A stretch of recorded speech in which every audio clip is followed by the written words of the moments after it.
Welcome into another episode of Tailgate Talk SEC. I am Will Thomas, and we are well into the back half of our season prediction and schedule breakdown series. And today we have the Oklahoma Sooners. So last year, I was very excited about Oklahoma heading into the year. I thought that John Mateer could be a sleeper Heisman candidate, maybe, and that the defense was going to be elite because of Brent Venables doing what he does. And for the most part, that was true. We had Mateer get injured. He had surgery on his throwing hand that really derailed that Heisman campaign, but he was one of the favorites before he got hurt. But despite that, Oklahoma, and really not a great offense, they still made the playoff, and I was vindicated kind of in thinking that Oklahoma was going to be very good this year. Last year, excuse me. And this year, the roster, it looks pretty good. And the schedule is it's as hard as it ever has been. Right? I mean, Oklahoma's getting the short end of the stick, like a few other SEC schools here, with how hard some of these schedules have been for them. And this year, I am a little bit lower on Oklahoma than last year, but there are still so many great pieces on that roster. And let me tell you, their best case is very, very good. But their worst case and the middle case is also pretty pedestrian. So let's just go through their 12 games here and look at what Oklahoma might be able to do this fall. So in week 1, they host UTEP. Season opener at home, gets a non-power school. Not worried about it. Oklahoma goes 1-0 to begin 2026. And in week 2, they return the favorite of Michigan and they go up to the Big House to play the Wolverines on the road. Now, this game, it's kind of tricky, right? Because you have two quarterbacks in Mateer and Underwood, where, really for Mateer at least because of injuries, you haven't really seen him be full force for a while. But I feel like both quarterbacks do have something to prove. Probably Underwood more than Mateer, just because Bryce Underwood, he elite recruit. Gone up to Michigan first 2 years, hasn't really been developed very well. But the athletic talent is obviously there with Bryce. So he just kind of has that chip on his shoulder, go out and prove what he can do. And he didn't play very good in the spring game either. So the last public perception of Bryce Underwood was not good. So he gets a chance to come out early on in the season and be the player that we really think that he can be. And for Mateer, it's really just kind of proving that, first of all, the highs aren't flukes. And the struggles last year were in large part due to his hand injury. So you have both quarterbacks coming in with a chip on their shoulder. You have two offenses who aren't, stacked, but do have some pretty good players at the skill spots. But I think defense is really what's going to inform my pick here. And for Michigan at least, they're not going to have a weak defense at all. It's Kyle Whittingham. And they have, Michigan is Michigan when it comes to talent acquisition. So their defense is going to be good. I go through Oklahoma's roster, their defensive two deep, knowing that Brent Venables is the coach there. It's impossible to not be really excited about this Oklahoma defense once again.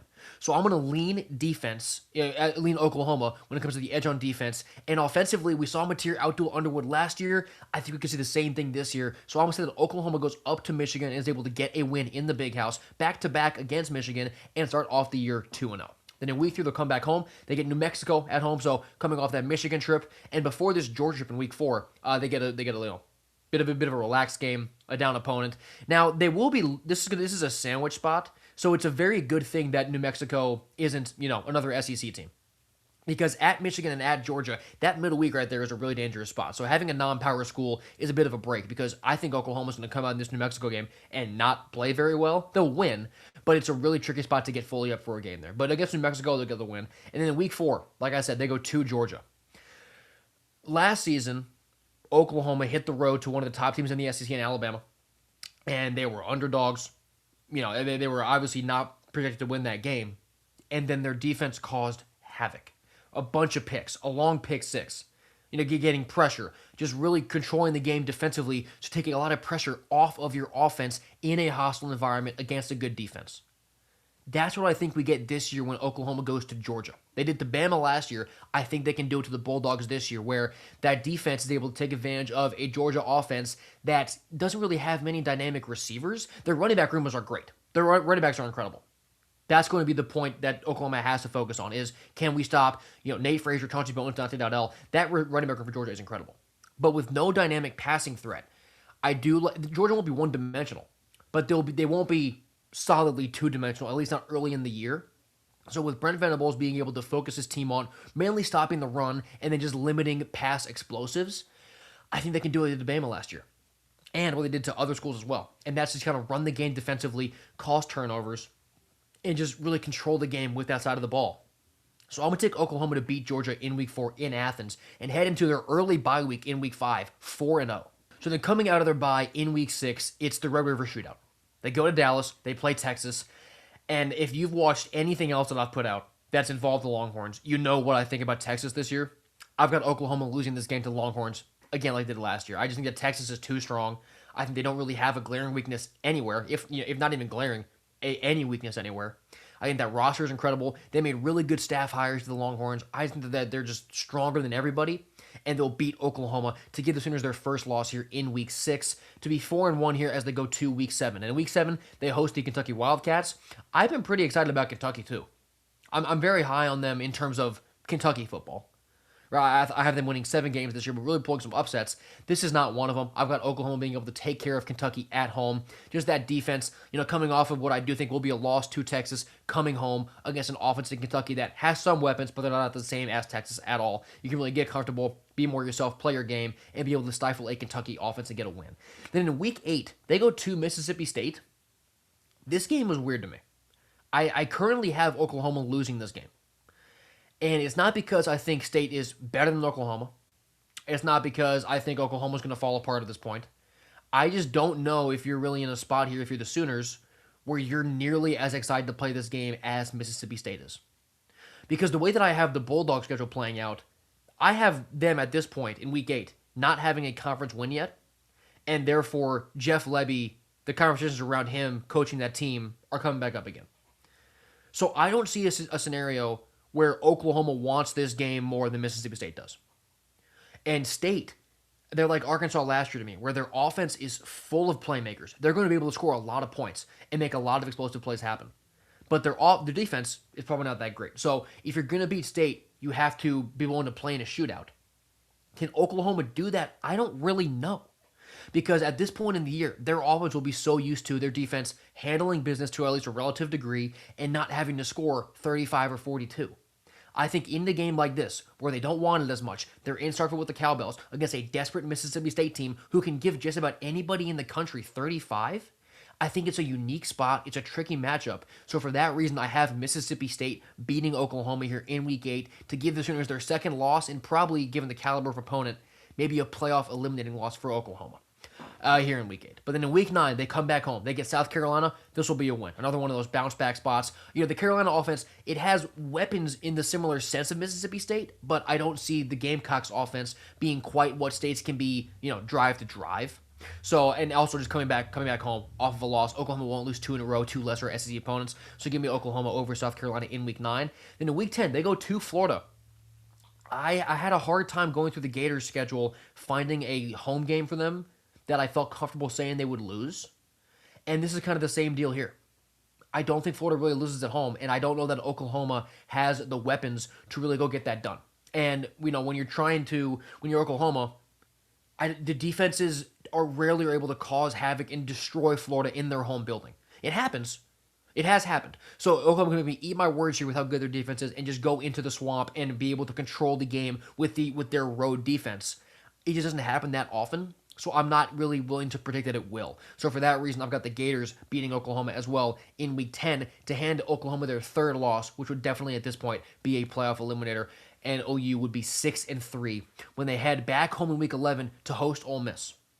Now they played the Rebels in Norman last year, and they lost. That was a great game too. This year, Ole Miss is so different in the sense that, a lot of the players are the same, but now Lane Kiffin and Charlie Weiss are gone.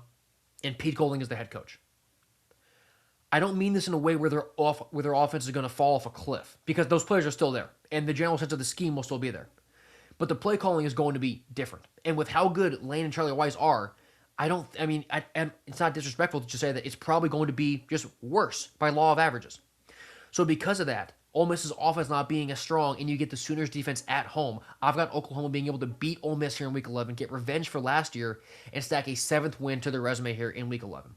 Then their last 2 weeks, a few things went into this for me. So in Week 12, they host A&M, and in Week 13, they go to Missouri. But I brought up earlier in the video, after their Georgia win here, they have a really early bye week. Week 5 is their bye. And so then they have a gauntlet of just 8 straight games to end the year. And it opens up with Texas. That is immediately a physically grueling game. But then you kind of get those weaker, not quite as punching teams like Kentucky State and South Carolina. But then Florida is big and strong. Ole Miss is big and strong. So when you get to A&M and Missouri here, it's after 6 straight games. The Aggies are definitely a beat-you-up team. So I have A&M being able to beat Oklahoma in Norman. You're right. I've been really giving credit to Oklahoma's defense at home. They're always being comfortable. I really think after this much consecutive football, especially late in the year, it's going to be hard to be 100% and to really keep pushing, at full force like you have been. So I have A&M beating Oklahoma in Norman, and then in week 13 when they go to Missouri, it's a similar thing, man. Now this is going to be their 8th straight game. And I've talked a good bit about how much I like Missouri's offense. So even though Oklahoma's defense is going to be great, you get them on the road. Can Missouri's offense sort of break through a little bit and score some more points? And then can Oklahoma's offense perhaps play from behind or be able to score 31 points on the road? It's a really tricky spot. So because of that reasons of really just the bye week being so early and some mismatches, I have OU losing their last 2 games to A&M and Missouri and finishing the year 7-5. Now, Venables is going to catch a lot of that, and I don't think it'll necessarily be very fair just because of how hard these schedules have been, and the early bye is brutal. It makes the rest of the season just so difficult. So if the Sooners do go 7-5, maybe even 8-4, 8-4, you won't be hearing that talk about Venables. I think at 7-5, people start to bring up like, remember when we almost fired this guy? Should we talk about it again? And I don't think that's fair. I don't think it should happen because of how hard these junior schedules have been and the adversity they've had to fight through. But 7-5 is definitely a disappointing year for Oklahoma if that's how it goes. So we'll see how it plays out, but I do like the talent on the Sooners a lot. They have that explosive potential with Satania coming back at receiver, John Mateera quarterback, obviously, and the running game should net be better than it was last year. I just have a hard time seeing a ton of wins on the schedule for the Sooners because of how it lines up. So I've got 7-5 for Oklahoma this fall. So that'll do it for this video. If you have been enjoying all this college football content and you want more SEC previews every single day up until the season starts, subscribe to me here and follow me on Twitter. Daily football content up until we kick off. I've been Will Thomas, and thank you so much for watching this episode of Tailgate Talk SEC. I'll see you next time.